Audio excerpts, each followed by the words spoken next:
know that.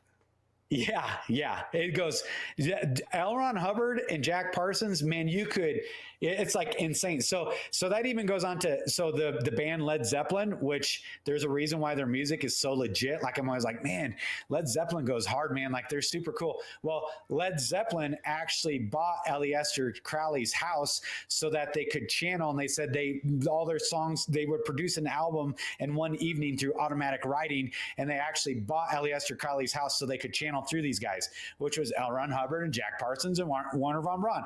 It goes on and on and on who these guys are and what they're doing and how they're influencing and doing all this different stuff, right? So they produced Stairway to Heaven, Portal, Stargate to Heaven from Jack Parsons, L. Ron Hubbard, Warner von Braun, through Aleister Crowley's channeling of these entities that these dudes were tapping into. So, I mean, it's like you can't make this stuff up. Okay. So I just want to give people the context for who they're going to be listening. This is not some kook woman who, was into witchcraft or whatever occultic practices. She was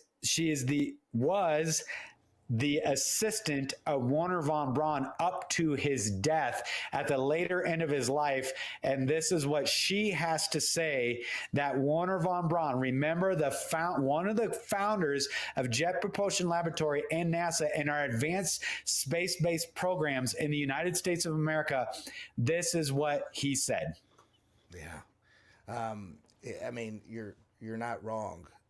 Here's the thing, and we had a comment saying that they don't believe that that Parsons didn't really blah blah blah. Look, well, whatever. Go do your own research then. That's what I say. So you guys have to understand who really were the Nazi scientists and how they received the technology that they had, because they were light years ahead of the rest of the world in 1939 when they rolled out with their hardware. They dominated the battlefield, and for a very specific reason. And they have a common denominator with ancient Egypt that also had advanced technology. Both of those dynasties wanted to render a certain race extinct. They both had help. And who do you think they had help from? So just add those two and two together in your mind. And it's the exact same thing. Why we have what we have today with the technology is because those scientists, they came here, merged with our nation, and they're still here. Yeah. So well, and you can't understand Nazi Germany if you don't understand Thelema and the Vril Maidens and the Thule Society and the worship of the Dark Sun and the Anunnaki. Like all you have to do is watch Indiana Jones and understand what they're all about, right? Yes. Indiana Jones is not fiction, it's faction. Indiana Jones is, you can watch, was it Captain America? My kids were watching that the other day, and it's all about the Nazi scientists under Operation Paperclip with advanced technologies through occultic practices that could open stargates and portals and channel things. It's in Captain America. It's in Hydra. Oh, there's Hydra here, Hydra. And it's always because it had to do with the occultism that was going on at the different castles through the worship of the Black Sun, which is where the swastika comes from. By the way, the swastika is not from Nazi Germany. It was appropriated by the Nazi parties, but it's not from Nazi Germany. It's ancient Sumerian. It has pre-flood origins to dark occultic practices. It's in the Vedic text. It's in areas in the Far East, in India, is in Sumer and Babylon and Phoenicia. It was a part of the Phoenician culture up through Egyptian and Babylonian-based culture. That swastika is an old school symbol, so much so that it's even being still used on the battlefields of Ukraine by the Azov battalions and everybody, because they know what they're tapping into. They know what they're tapping into. The entirety of the Nazi party was not political. It was actually apolitical. It was spiritual. It was theocratic. Nazi party was a theocracy. It was a theocracy based on this particular thing. And what was their end state? The resurrection of the Übermensch, a non-human based superior race, blonde-haired, blue-eyed, with supernatural abilities through genetic manipulation. That gets into the Lebensborn program, the breeding program that literally correct the genetics and then destroy any genetics that weren't a part of this. Who are the Nordics that the Galactic Federation and all the other people are looking for? Blonde-haired, blue-eyed, supernatural, hyper-intelligent, non-human entities that are coming back to lead the evolutionary process of the species to make us human plus, human 2.0, upgraded humanity. It's the same old battle from the Garden of Eden all the way to today. So anyways, I always try to give the whole context because people, they always want to be, because they're lazy, right? They're lazy. They want to do the armchair quarterback, nasty grand comments, but have no skin in the game. Get some skin in the game and do a decade's worth of reading and research and deep diving and then pray through it and then surrender it to the Lord and then test it by the Spirit. And then you can write comments saying that we're idiots and we're kooks. But you don't get to do that if you've been lazy in your efforts to work this stuff out. We're telling you, it just is. It just is.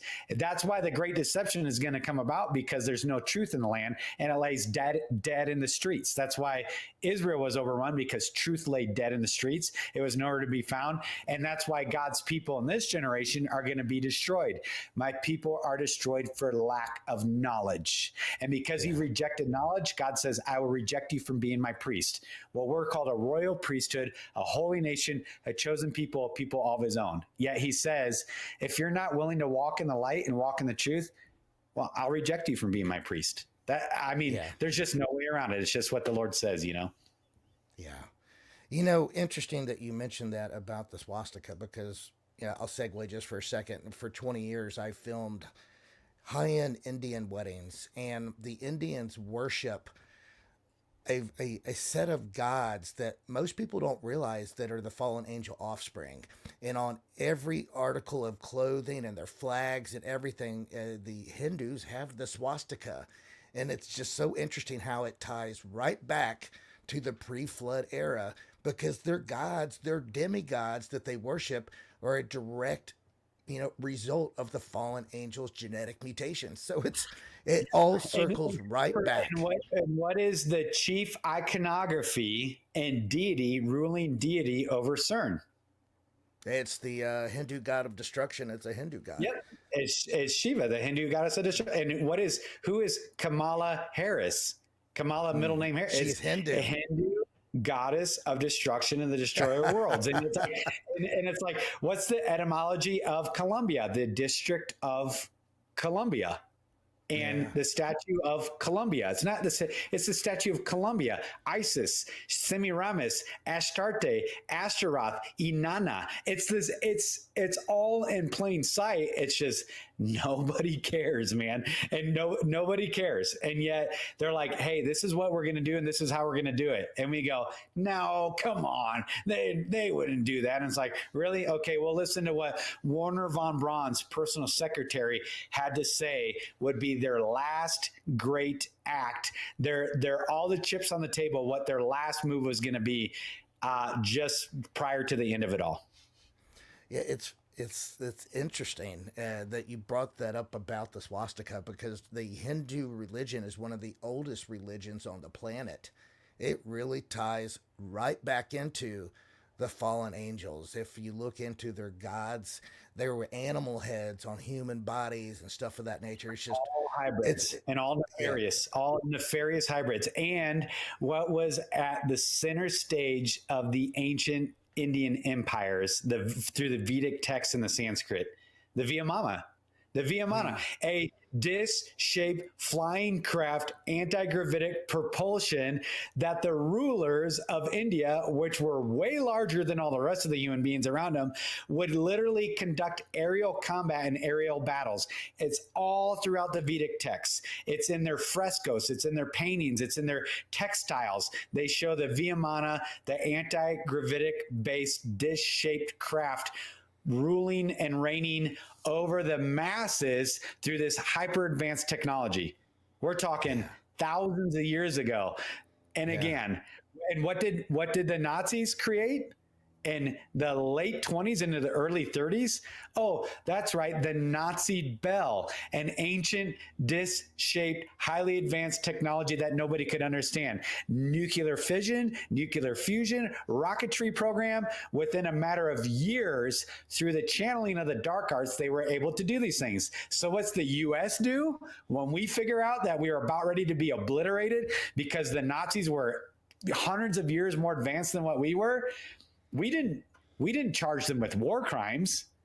We appropriated them all, brought them over to the U.S. under Operation Paperclip and said, go underground, keep doing what you're doing. We'll give you limitless resources. What is this Nazi bell? What is, jet engines and rocket propulsions? What is this fusion and fission? What is the World Wide Web? Do you know that the Nazis developed the tube, which was for the TV? And there's a reason why they call it programming. That was absolutely. Nazi German. That was the Anunnaki through the SS developed that, not for us, but for the German citizens, because they knew there was only one way to create mass mind control. That's why it's called broadcasting, as in spellbound, to be spellbound by casting a spell, and it's called programming. That all came through the Nazi Germany. So what the U.S. do? That's legit. Watch what we can do through the Huxley brothers, through Julian and Aldous Huxley, and watch what we can do through, Operation Mockingbird, with this idea of a tube to put a TV in everybody's home to actually create mass programming. I mean, you can't write this stuff, dude. You can't even write this stuff. Yeah. It's even to parallel that. Germany fell in April of 1945. The scientists came over in May and June, and in August we were dropping nukes on Hiroshima and Nagasaki. Interesting. I mean, come on. It was that quick. They already had the technology. I just don't think they had the resources. That aspect of nuclear fission and nuclear fusion is well known. It is well known in the mystery schools and those who actually retain the true account of history of ancient nuclear exchanges. Ancient, I mean, they find the, they call it vitrification, right? This kind of smoothing over of stones, or the melting of sands that make this particular type of glass that was found after the detonation of Trinity there in Alamogordo in New Mexico, right? And there's only one way to achieve that. It is through nuclear fusion or fission-based explosions and the different isotopes that are contained within it. And they have found, it's so fast. This is why I love archaeology and history. Unfortunately, they don't teach you the real history in your college discourses, but they have found this all over the earth. They found it on the moon. They have found it on Mars, which is pitted. They found it on some of the other planets.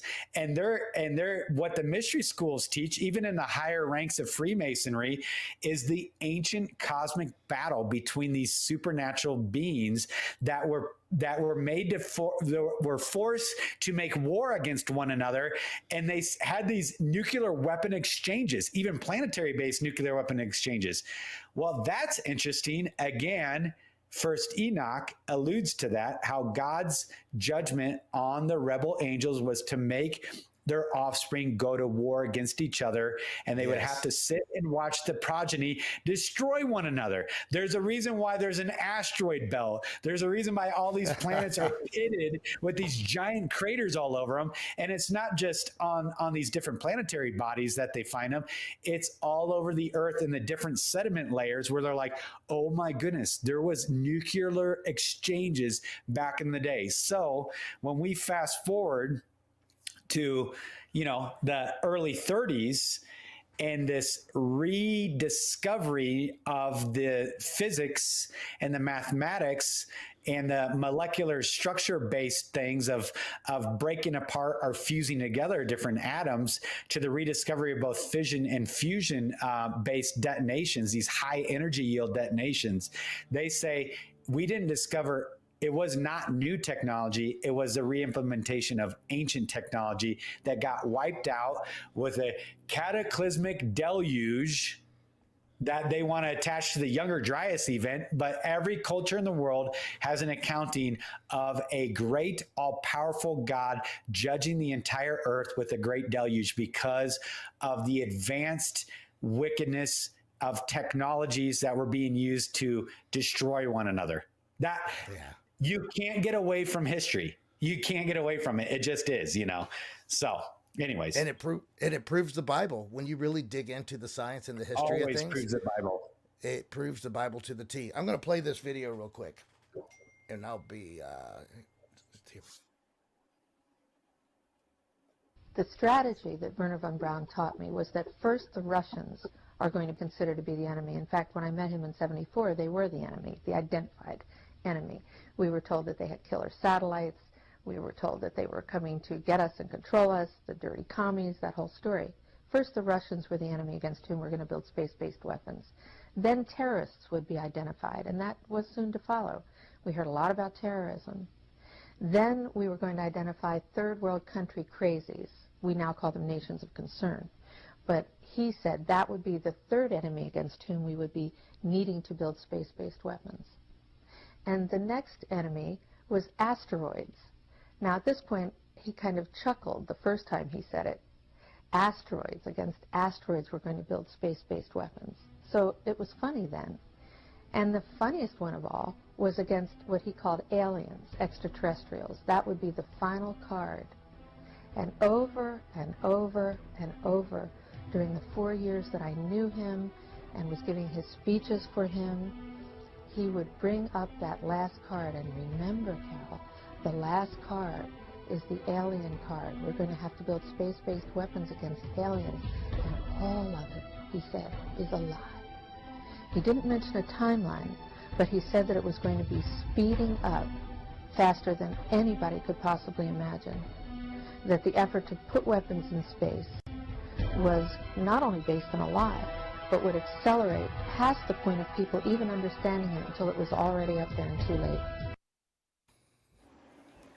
I mean, that really just nails it right there. And by the way, for the listeners, that was recorded in 2001. So that was recorded 15 plus years before the stand-up of Space Force in a planetary defense initiative, is when she was saying that. So to give context, that was way before anything. So that was kind of at the onset of this transition where we had the fall of the Soviet Union, which legitimately actually occurred in 90 and into 91. Most people reference 89 as the collapse of the USSR. Remember, she said, first it'll be the Russians will be the enemy. This is Wernher von Braun's thing. So they'll justify doing all these different things with space and satellites and blah. So remember the moon landing. I don't care what your take is on it, you know, and all the different space race with Russia. So they would use that as their initial justification.